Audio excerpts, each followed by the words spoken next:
Muhammad, and everybody. Lovely, lovely, lovely. So I want to start by a little story. I mean, it's summer holidays and everything, and you treat yourself. So I did some shopping, and I was walking in the mall the other day and looking at all the stores, mostly fashion brands, obviously. And I was thinking, when did brands stop to be inspiring? The reason I'm saying that is that I stopped at Nike. I mean, I can speak for hours and hours about Nike, but I just saw a board inside the store. It says there is no finish line. And even though, I mean, I work in this industry, but honestly, um, it really hit home for me because if you think Nike is about empowering the everyday man and woman to do sports, it's for you. It's not competitive. It's not about a finish line. Do you remember that movie? The one with Mel Gibson and Helen Hunt, What Women Want. They were in a creative agency and they were doing this pitch for Nike. And yes, it was all about the person, the customer, the user, the consumer. Yeah. It's not about the brand, but it is the enabler. The brand is the enabler for you to push and empower you. And I was just thinking how many brands today that we get to see be exposed to their communication and messages that are actually inspiring, makes you think. The way I see it is that when you hear a message, listen to a song, see a piece of advertising or a billboard on the road for a brand, it should click with you if you're the right target market. That means you would tell yourself, oh, that brand speaks to me well. He or she, the brand, understand my problem. It's like I'm talking to my best friend. So going back to the brands that you manage, you own, or you want to own, do you feel that your brand is doing that to your target segment? It could be a B2C, a B2B, it doesn't really matter. But do you have that feedback? It's very, very tough. I tell you that. And today I'm going to share with you two lovely stories, inspiring and educating and insightful on two brands. One I worked on for around 9 years, global, regional, local, which is Cadbury Dairy Milk. And the other one is Lego, a brand that I would love to work for, even if I go in the office and serve coffee. I don't mind at all. I just love that brand. And particularly, I'll dive into Lego because they have an interesting story that most people don't know, probably known for a fantastic, innovative, brick building toy manufacturer. But there is a story there, which if you're a family business, I think there's a lot of learning there as well, not just any kind of business. So if we go back for starters, of course it's a brand from Denmark, and the word Lego comes from leg good, which means play well. If we go back to 2003, believe it or not, they were going under. They were about to be bankrupt, and they had a debt of around $800 million. So that family business that was put up since 1932 was going under. Now, I'm going to tell you what they've done because today, as in 2023, their revenues are up by 17%. And you can imagine they have a lot of competition from digital. Of course, I mean, everybody's like on Xbox or whatever, but who actually goes and do stuff with their hands, especially children. So there's a lot of inspiration in what they've done, but I think the moment of truth here is about a family-held business where they face themselves and say, okay, so everything we know about the brand, about the business, have changed or need to change. So sticking to what you know now about your brand and the market and saying, oh, we're fantastic, does not really help. Yeah, especially at these changing times. No wonder 2023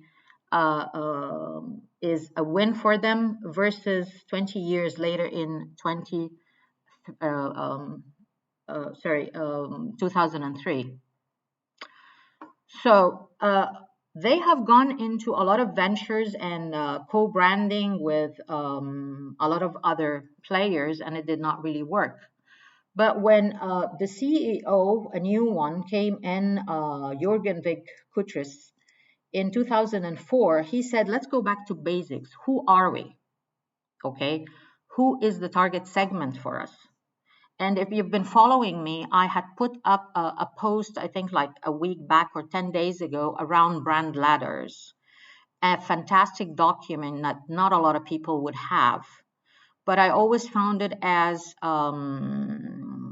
the guideline that will help anybody now or in the future to always remind them what the brand is about. It's also a fantastic one because it's not too tight, it's not too loose, it's inclusive and exclusive at the same time.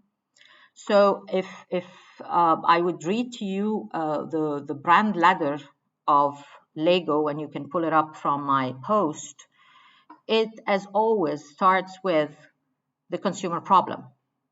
So the problem is that they want toys that they wouldn't get bored of.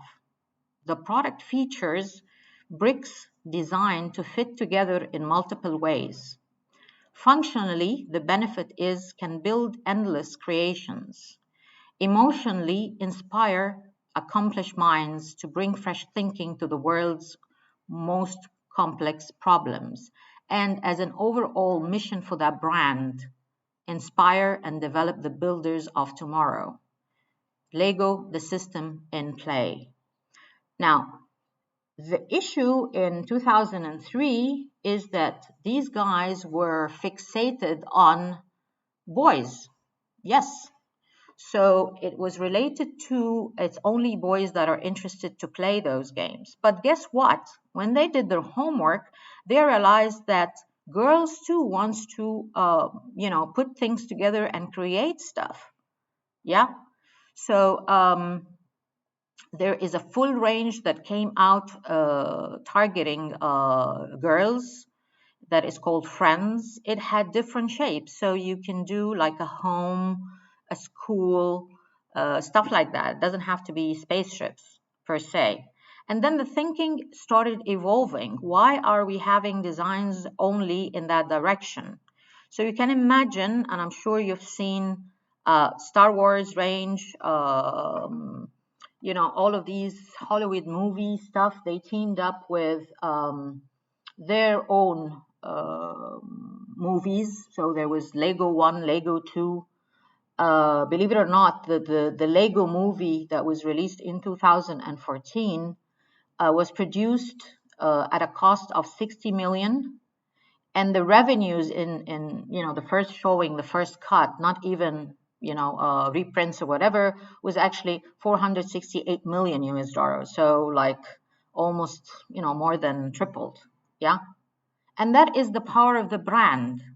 The other thing that is very distinct about Logo versus a chain like Toys R Us is that they are genuinely into play. I mean, I don't think there is one, a lot of you know that I'm a heavy traveler. There is not one country that I have not visited a Lego store when I was there. And it's the first toy brand store that had this notion of kids can sit in and play, and parents have their own part of the store where they can sit there and wait for their kids. And you know what, you are not under obligation to buy anything. This is about fun, this is about play. This is true to their brand ladder and mission. They are inspiring minds to grow. And believe it or not, just I think early this year or late last year, they have launched a range for adults. Because if you think about it, again, going to the brand ladder, it was about building things, using your brain and creativity, and do something that is not boring. It's creative. And guess what? Yes, adults want to do that too. Have you ever sat in your office and you played with something with your hands? Actually, psychologically, that is focus. You are more focused when you do that. When you sit in a long, boring presentation or a conference and the speaker is not great, not like me, of course, you would actually doodle, take a pen and draw all of these, boxes and whatever. That actually means that you're focused, not distracted. People think, you are actually, the brain is focused, and it's a good thing. Let me just simply put it that way. So over 20 years, these guys have done parks, merchandising, showrooms, different themes. Of course, being related to a launch of a movie, made sales, a little bit seasonal. Depends when the box office hit is going to be launched and so forth. They've also done a lot of franchises, as in giving it out to other manufacturers, which I think they're trying to be affordable. Now internally, I mean, this is from the brand side, but let's be realistic that internally they have implemented efficiencies of the number of parts that they would produce, and downsize them. They've looked into the parts that always get lost in one piece, and made a double of them, so people can buy that part that is missing, because that is how they understood live how consumers are using their product, and therefore the need gap for it.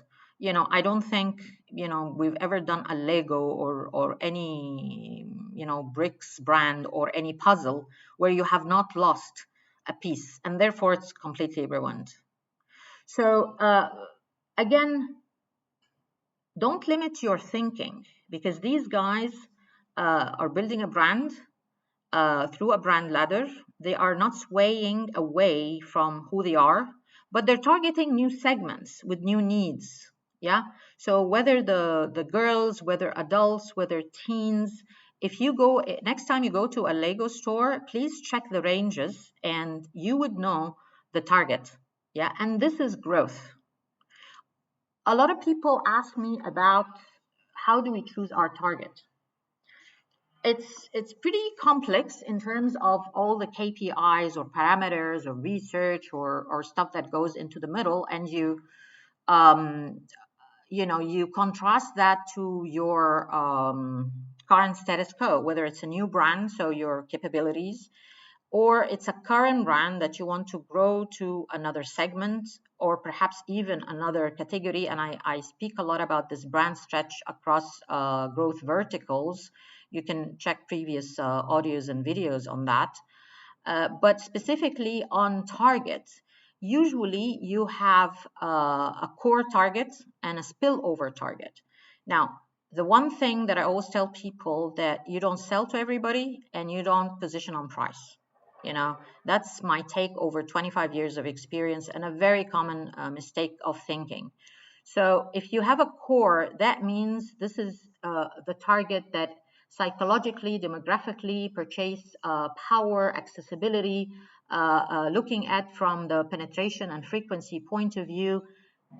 These guys are the ones that are going to give you a good, healthy P&L and good growth margins. The spillover is usually people who will buy you anyway, but you're not going to speak to them. So the thing is with core, not only they're substantial, but they're also the ones that you're going to craft innovation against, and also communication. I mean, I can be working on gum, for example, and the gum brand is targeting teenagers. So I'm going to do all the communication with teenage, whatever music, da da da da. Okay, not to alienate others, which is a very important point, because exclusive and inclusive is very important. So, but that does not mean that I can't buy this gum, because I have the same need gap. Yeah, I want something sugary, or I'm picking up that gum to, have a fresh breath of mint, or, whatever. Yeah. So again, don't target everybody, because it does not really happen. And if you're a huge brand like Lego, you are the leader. You have a responsibility to grow the market, the sector, the category. If you're looking at dairy and plant-based, for example, almond milk versus just milk, and all the variations of percentage of fat, Greek yogurt. So why would people pick Greek yogurt that is 3 times the price of a regular yogurt? Who are you targeting? Is it for everybody? Is it a healthy thing? So somebody with lactose intolerance? Try to be focused. And this is why a lot of the new innovation fail, because you're not focused in your targeting. You don't explain to people why I should pick this versus others. You don't have a strategy in mind whereby you migrate people up or down the ladder. And this is all part of choosing the target. What behavior you're going to change? Yeah. And the source of business. You're probably going to eat share from somebody else, or you're going to expand the category. Yeah, and that does not happen with just thinking the same thing. It's like, the Indian, the Chinese proverb that says, if you keep doing the same thing, you'll get the same results, kind of. I want to move to Cadbury, and as I mentioned, Cadbury Dairy Milk is a brand very close to my heart. I worked on it for 9 years at different levels, last of which was with the global team in Zurich, Mondelez.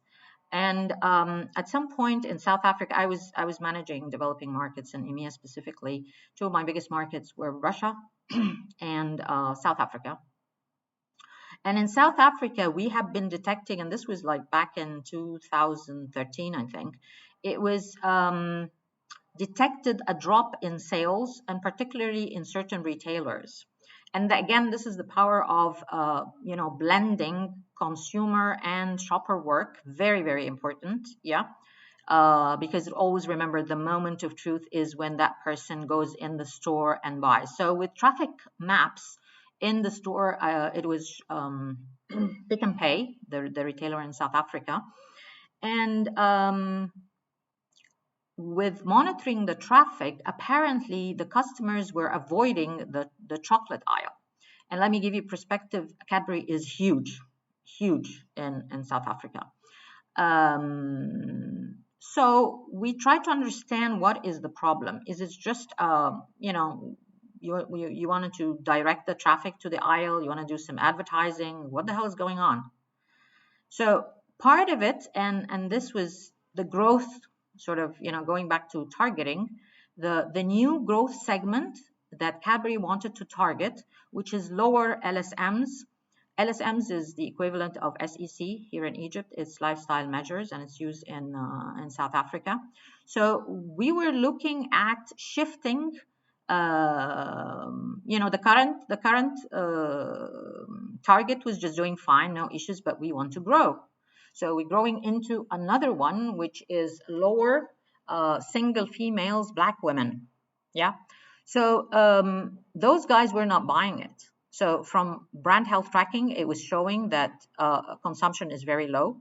From the shopper retail work, and we had a lot of partnerships, not only Pick n Pay, but the data was showing that the sales are down.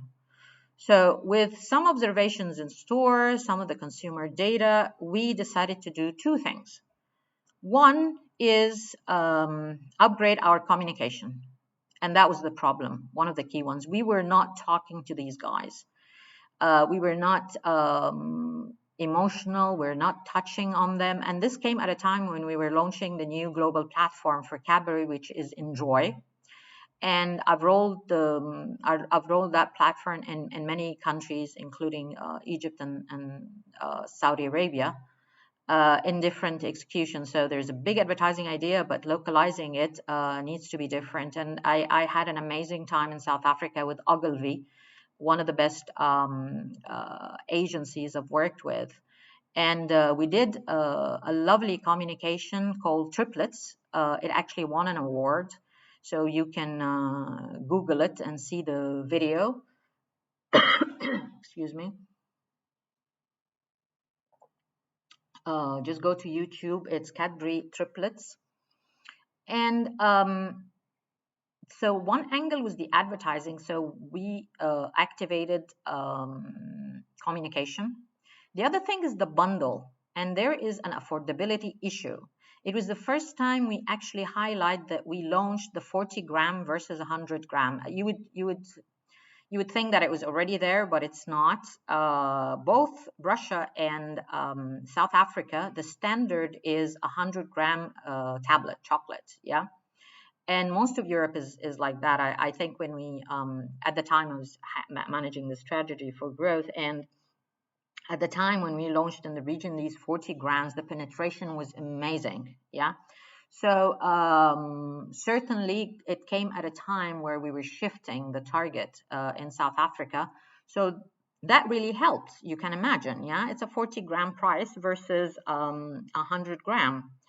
And last but not least is the path of buying in the store. So one of the learnings is that you need to intercept with a display, a secondary display, before you reach the main aisle for chocolate. Yeah. And at the end, naturally, because it's an impulse, so the checkout. And this we know from all the learnings and the monitoring in stores, not only Pick and Pay, but all others. So again, the understanding and merge between data gave us 3 tracks for growth. And I can tell you it did phenomenal change within that target segment. So we won with a new target. They are a difficult one, blank, single, females, lower class, living on very little money, and they would actually buy our chocolate. So again, understand your target and their triggers, and I'm sure you'll understand more of what I'm saying when you see that triplets ad. I think I'm done. I'm just looking at just to give you some of the results that we actually in Cadbury, we managed to be top of mind, and the penetration and frequency increase among that target. And we got an extra 2% market share year on year just because of those routes that we tackled. And the 3 with them are important. So we did a correct bundling, okay, of the product and the price. We launched relevant communication, and we did our work in store. So I'll stop talking here and ask you if you have any comments, build, current issues within choosing a target that you're facing, and you'd love a view on that. If you want to speak up, just raise your hand and I'll put you up. Ali, you've been having your hand up since the beginning. So do you want to speak, or that's a mistake?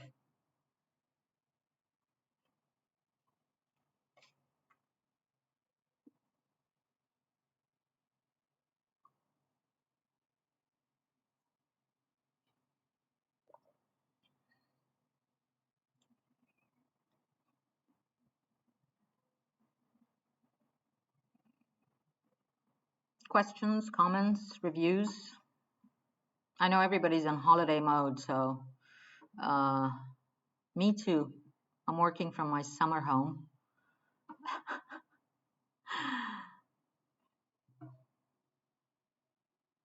The other thing I want to tell you is if you had missed these live sessions, because this is season 2, yeah, I started April.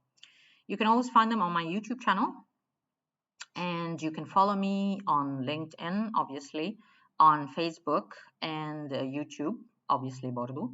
So tell me if you have any questions, any burning issues, if that inspires you in any way to do a better job with your brands, because it does matter. And in times like this, it is the only way to keep growing, keep maintaining your status. Yes, you will lose share. That's absolutely fine. Okay, this is business, right? But you don't kill yourself. And I think for me, I'm working currently, for example, with two of the biggest local brands in Egypt. One of them is Oriental Weavers. We did a relaunch of the brand in August, and did with an amazing campaign. Just currently on right now, repositioning against the target young people, that we have modern styles and stuff. I'm mentioning the name of the client because I've been associated with them for that project in media, so it is out there.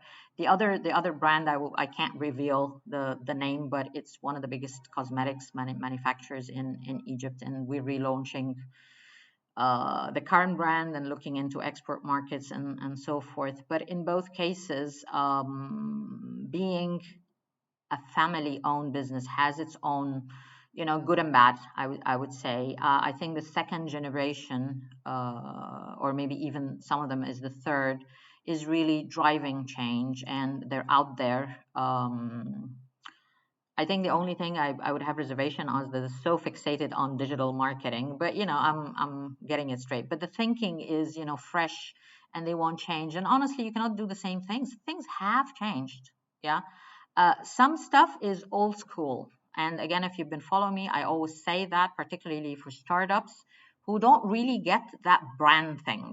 Yeah, the number of times I've spoken, I think over the last 5 years, I always get an opportunity to speak to young audience about what is the difference between a product and a brand, operationally driven versus brand experience driven.